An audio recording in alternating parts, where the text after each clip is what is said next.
ओम श्री गणेशाय नमः। बदरी बनी कहु सो गए रामा, प्रभु आज्ञा धरि से सिया रामा, और धरि राम चरण जुग रामा। जय बंदत असी सिया रामा, दीन दयाल व्रत संभारे, हरौ नाथ मम संकट भारे। प्रभु की आज्ञा सिर पर धारण कर और श्री राम जी के युगल चरणों को, जिनकी ब्रह्मा और महेश भी वंदना करते हैं, हृदय में धारण कर वह स्वयं प्रभा बदरी का आश्रम को चली गई। यहाँ विचारे कपि मन माही, बीती अवधि काज कछु नाहि। सब मिल काहि परस्पर बाता, बिनु सुदिलय करब का भ्राता। यहाँ वानरगण मन में विचार कर रहे हैं कि अवधि तो बीत गई पर काम कुछ ना हुआ। सब मिलकर आपस में बात करने लगे कि हे भाई, अब तो सीता जी की खबर लिए बिना लौटकर भी क्या करेंगे। कह अंगद लोचन भरी वारी, दो प्रकार भई मृत्यु हमारे। यहाँ न सुधि सीता के पाए, वहाँ गए मारे ही कपिराई। अंगद ने नेत्रों में जल भरकर कहा कि दोनों ही प्रकार से हमारी मृत्यु हुई। यहाँ तो सीता जी की सुध नहीं मिली और वहाँ जाने पर वानर राज सुग्रीव मार डालेंगे। पिता बधे पर मारत मोही, राखा राम निहोर न होई। पुनि पुनि अंगद कह सब पाही, मरन भयउ कछु संशय नाही। वे तो पिता के बध होने पर ही मुझे मार डालते, श्री राम जी ने ही मेरी रक्षा की, इसमें सुग्रीव का कोई एहसान नहीं है। अंगद बार बार सबसे कह रहे हैं कि अब मरण हुआ, इसमें कुछ भी संदेह नहीं है। अंगद वचन सुनत कपि वीरा, बोली न सकहि नयन भय नीरा। छने एक सोच मगन होई रहे, पुनि ऐस बचन कहते सब भय। वानर वीर अंगद के वचन सुनते हैं किंतु कुछ बोल नहीं सकते। उनके नेत्रों में जल बह रहा है। एक क्षण के लिए सब सोच में मग्न हो रहे, फिर सब ऐसा वचन कहने लगे। हम सीता के सुधि लीने, बिना नहीं जय हैं जुबराज प्रवीणास। कहि लवन सिंधु तट जाए, बैठे कपि सब दर्भ डसाए। हे सुयोग युवराज, हम लोग सीता जी की खोज लिए बिना नहीं लौटेंगे। ऐसा कहकर लवण सागर के तट पर जाकर सब वानर कुश बिछाकर बैठ गए। जामवंत अंगद दुख देखी, कही कथा उपदेश विषय। सीता ते राम कहु नर जनि मानहु, निर्गुण ब्रह्म अजित अज जानहु। जामवान ने अंगद का दुख देखकर विशेष उपदेश की कथाएं कही। वे बोले, हे तात, श्री राम जी को मनुष्य ना मानो, उन्हें निर्गुण ब्रह्मा अजय और अजन्मा समझो। हम सब सेवक अति बड़ भागी, संतत सगुन ब्रह्म अनुरागी। हम सब सेवक अत्यंत बड़भागी हैं, जो निरंतर सगुण ब्रह्मा श्री राम जी में प्रीति रखते हैं। निज इच्छा प्रभु अवतरे रामा, गुर महि दो द्विज लगे सिया रामा। सगुन उपासक संग तह रामा, रहे मोक्ष सब त्याग सिया रामा। दीन दयाल विरद संभारे, हरौ नाथ मम संकट भारे। देवता, पृथ्वी, गौ और ब्राह्मणों के लिए प्रभु अपनी इच्छा से किसी कर्म बंधन से नहीं अवतार लेते हैं। वहाँ सगुण पासक भक्तगण सालोक्य, सामीप्य, सारूप्य, साष्ठी और सायुज्य सब प्रकार के मोक्षों को त्याग कर उनकी सेवा में साथ रहते हैं। एहि विधि कथा कहीं बहु भांति, गिरी कंदरा सुनी संपाति। बाहिर होई देखी बहु कीसा, मोहि आहार दीन जगदीसा। इस प्रकार जामवन बहुत प्रकार से कथाएं कह रहे हैं। इनकी बातें पर्वत की कंदरा में संपाति ने सुनी। बाहर निकलकर उसने बहुत से बानर देखे। तब वह बोला, जगदीश्वर ने मुझको घर बैठे बहुत सा आहार भेज दिया। आज सबई कह भक्षण करऊं, दिन बहु चले आहार बिनु मरऊं। कबहु न मिल भरी उदर आहारा, आजु दीन विधि कहीं बारा। आज इन सबको खा जाऊंगा। बहुत दिन बीत गए, भोजन के बिना मर रहा था। पेट भर भोजन कभी नहीं मिलता। आज विधाता ने एक ही बार में बहुत सा भोजन दे दिया। डर पे गीत वचन सुनी काना, अब भा मरन सत्य हम जाना। कभी सब उठे गीत कह देखी, जामवंत मन सोच विशेषी। गीत के वचन कानों से सुनते ही सब डर गए कि अब सचमुच ही मरना हो गया, यह हमने जान लिया। फिर उस गीत संपाति को देखकर सब बानर उठ खड़े हुए। जामवान के मन में विशेष सोच हुआ। कह अंगद विचारी मन माही, धन्य जटायु सम को नाही। काम काज कारण तनु त्यागी, हरिपुर गयउ परम बड़ भागी। अंगद ने मन में विचार कर कहा, आहा, जटायु के समान धन्य कोई नहीं है। श्री राम जी के कार्य के लिए शरीर छोड़कर वह परम बड़भागी भगवान के परम धाम को चला गया। सुनि खगहर से शोक जुत बानी, आवा निकट कपिन भय मानी। तिनहि अभय करि पूछे से जाई, कथा सकल तिन ताहि सुनाई। हर्ष और शोक से युक्त वाणी समाचार सुनकर वह पक्षी संपाति वानरों के पास आया। वानर डर गए। उनको अभय करके अभय वचन देकर उसने पास जाकर जटायु का वृत्तांत पूछा। तब उन्होंने सारी कथा उसे कह सुनाई। सुनी संपाति बंधु के करनी, रघुपति महिमा बहुविधि बरनी।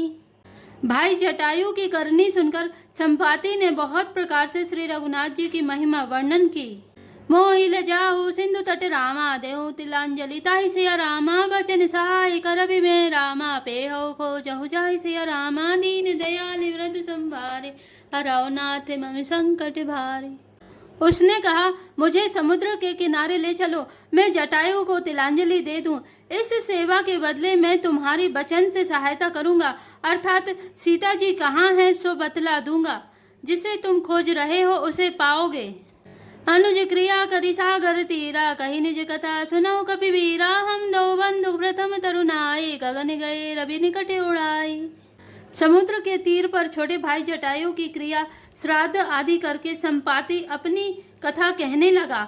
हे वीर वानरों सुनो, हम दोनों भाई उठती जवानी में एक बार आकाश में उड़कर सूर्य के निकट चले गए। तेज न सही सकसो फिरी आवा, मैं अभिमानी रवि निय रावा। जरे पंख अति तेज अपारा, परे भूमि करी घोर चिकारा।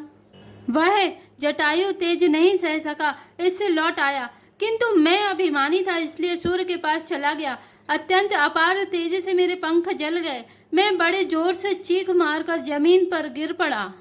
मुनि एक नाम चंद्रमा ओही, लागी दया देखी करी मोही। बहु प्रकार ते ज्ञान सुनावा, देह जनित अभिमान छड़ावा। वहाँ चंद्रमा नाम के एक मुनि थे। मुझे देखकर उन्हें बड़ी दया लगी। उन्होंने बहुत प्रकार से मुझे ज्ञान सुनाया और मेरे देह जनित देह संबंधी अभिमान को छुड़ा दिया। त्रेता ब्रह्म मनुज तनु धरहि, तासु नारी निश्चर पति हरहि। तासु खोज पठहि प्रभु दूता, तिनहि मिले तै होवे पुनीता। उन्होंने कहा, त्रेता युग में साक्षात पर ब्रह्मा मनुष्य शरीर धारण करेंगे। उनकी स्त्री को राक्षसों का राजा हर ले जाएगा। उसकी खोज में प्रभु दूत भेजेंगे। उनसे मिलने पर तू पवित्र हो जाएगा। जमी हई पंख करस जनी चिंता, तिनहि दिखाई देह सुते सीता। मुनि कही गिरा सत्य भई आजू, सुनी मम वचन करऊं प्रभु काजू।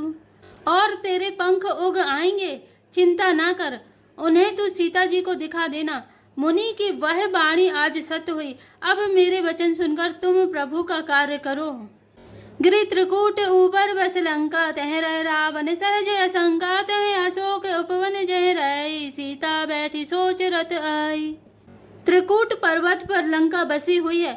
वहाँ स्वभाव ही से निडर रावण रहता है। वहाँ अशोक नाम का उपवन बगीचा है जहाँ सीता जी रहती हैं। इस समय भी वे सोच में मग्न बैठी हैं। मैं देखूं तुम नाही सिया रामा, गेधई दृष्टि अपार सिया रामा। बूढ़ भयउ नत करते रामा, कछुक सहाय तुम्हार सिया रामा। दीन दयाल वृद्ध संभारे, हरौ नाथ मम संकट भारे। मैं उन्हें देख रहा हूँ, तुम नहीं देख सकते, क्योंकि गीध की दृष्टि अपार होती है, बहुत दूर तक जाती है।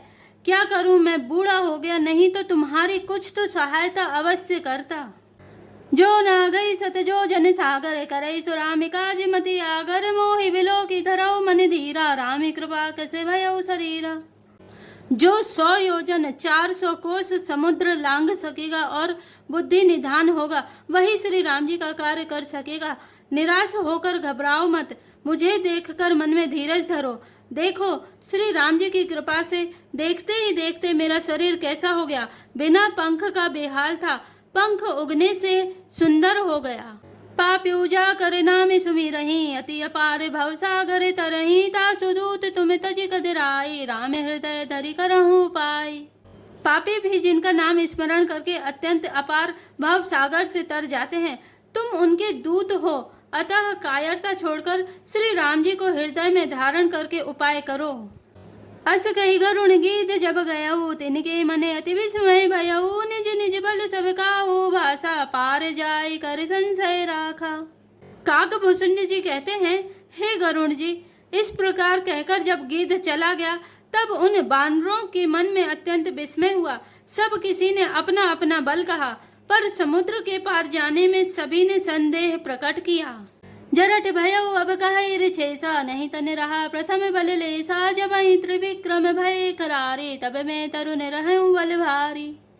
वृक्ष राज जाम्बान कहने लगे, मैं अब बूढ़ा हो गया, शरीर में पहले वाले बल का लेस भी नहीं रहा। जब खर के शत्रु श्री राम वामन बने थे, तब मैं जवान था और मुझ में बड़ा बल था। बलि बांधत प्रभु बाड़े रामा, सो तनु बरिनी न जाय सिया रामा, भय घरी मह दीनी रामा, सात प्रदक्षिण धाय सिया रामा, दीन दयाल व्रत संभारे, हरौ नाथ मम संकट भारी। बलि के बांधते समय प्रभु इतने बड़े कि उस शरीर का वर्णन नहीं हो सकता, किंतु मैंने 2 ही घड़ी में दौड़कर उस शरीर की 7 प्रदक्षिणाएं कर ली। अंगद कहे जाऊं मैं पारा, जिये संशय कछु फिरती वारा, जामि बंद कहे तुम सब लायक, पठई कि मी सब ही कर नायक। अंगद ने कहा, मैं पार तो चला जाऊंगा, परंतु लौटते समय के लिए हृदय में कुछ संदेह है। जाम्बान ने कहा, तुम सब प्रकार से योग्य हो, परंतु तुम सबके नेता हो, तुम्हें कैसे भेजा जाए। कहा रीछ पति सुनु हनुमाना, का चुप साधि रहे बलवाना, पवन तनय बल पवन समाना, बुद्धि विवेक विज्ञान निदाना। ऋक्षराज जाम्बान ने श्री हनुमान जी से कहा, हे हनुमान, हे बलवान, सुनो, तुमने यह क्या चुप साध रखी है। तुम पवन के पुत्र हो और बल में पवन के समान हो, तुम बुद्धि विवेक और विज्ञान की खान हो। कवन सुकाज कठिन जग माहे, जो नहीं होई तात तुम पाही, राम काज लगी तब अवतारा, सुनहि भयउ पर्वत आकारा। जगत में कौन सा ऐसा कठिन काम है जो हे तात तुमसे ना हो सके। श्री राम जी के कार्य के लिए ही तो तुम्हारा अवतार हुआ है। यह सुनते ही हनुमान जी पर्वत के आकार के अत्यंत विशालकाय हो गए। कनक बरन तन तेज विराजा, मानव अपर गिरिन कर राजा, सिंह नाद करि बारहि बारा, लीलहि नागौ जल निधि खारा। उनका सोने का सा रंग है, शरीर पर तेज सुशोभित है, मानो दूसरा पर्वतों का राजा सुमेरु हो। हनुमान जी ने बार बार सिंहनाद करके कहा, मैं इस खारे समुद्र को खेल में ही लांघ सकता हूँ। सहित सहाय राव नहीं मारी, आनऊ यहाँ त्रिकूट उपारी, जामिवंत में पूछूं तो ही, उचित सिखा बनु दीजऊ मोही। और सहायकों सहित रावण को मार त्रिकूट पर्वत को उखाड़कर यहाँ ला सकता हूँ। हे जाम्बान, मैं तुमसे पूछता हूँ, तुम मुझे उचित सीख देना कि मुझे क्या करना चाहिए। इतना करहु तात तुम जाई, सीता देखी कहूँ सुधि आई, तब निज भुज बल राजीव नैना, कौतुक लागी संग कपि सेना। जाम्बान ने कहा, हे तात, तुम जाकर इतना ही करो कि सीता जी को देखकर लौट आओ और उनकी खबर कह दो। फिर कमल नयन श्री राम जी अपने बाहुबल से ही राक्षसों का संहार कर सीता जी को ले आएंगे। केवल खेल के लिए ही वे वानरों की सेना साथ लेंगे। कपि सेन संग संगारी, निश्चर राम सीतहि आनी है, त्रैलोक पावन सुजसु सुरि मुनि नारदादि बखानी है, जो सुनत गावत कहत समुझत परम पद नर पावै, रघुबीर पद पाथो जे मधुकर दास तुलसी गावै। बानरों की सेना साथ लेकर राक्षसों का संहार करके श्री राम जी सीता जी को ले आएंगे। तब देवता और नारद आदि मुनि भगवान के तीनों लोकों को पवित्र करने वाले सुंदर यश का बखान करेंगे, जिसे सुनने, गाने, कहने और समझने से मनुष्य परम पद पाते हैं, और जिसे श्री रघुवीर के चरण कमल का मधुकर भ्रमर तुलसीदास गाता है। भाव भेषज रघुनाथ जसु रामा, सुनहि जे नर अरु नारी सिया रामा, तिन कर सकल मनोरथ रामा, सिद्ध करहि त्रिशरारि सिया रामा, दीन दयाल विरधु संभारी, हरौ नाथ मम संकट भारी। श्री रघुवीर का यश भाव जन्म मरण रूपी रोग की अचूक दवा है। जो पुरुष और स्त्री सुनेंगे, त्रिशरा के शत्रु श्री राम जी उनके सब मनोरथों को सिद्ध करेंगे। नील उत्पल तन श्याम सिया रामा, कामे कोटि शोभा अधिक रामा, सुने तासु गुण ग्राम सिया रामा, जासु नामे अग खग बधिक रामा, दीन दयाल विरधु संभारे, हरौ नाथ मम संकट भारी। जिनका नीले कमल के समान श्याम शरीर है, जिनकी शोभा करोड़ों कामदेवों से भी अधिक है, और जिनका नाम पाप रूपी पक्षियों को मारने के लिए बधिक व्याध के समान है, उन श्री राम के गुणों के समूह लीला को अवश्य सुनना चाहिए। मास पारायण 23वां विश्राम। किष्किंधा कांड समाप्त। जय श्री राम, जय जय हनुमान।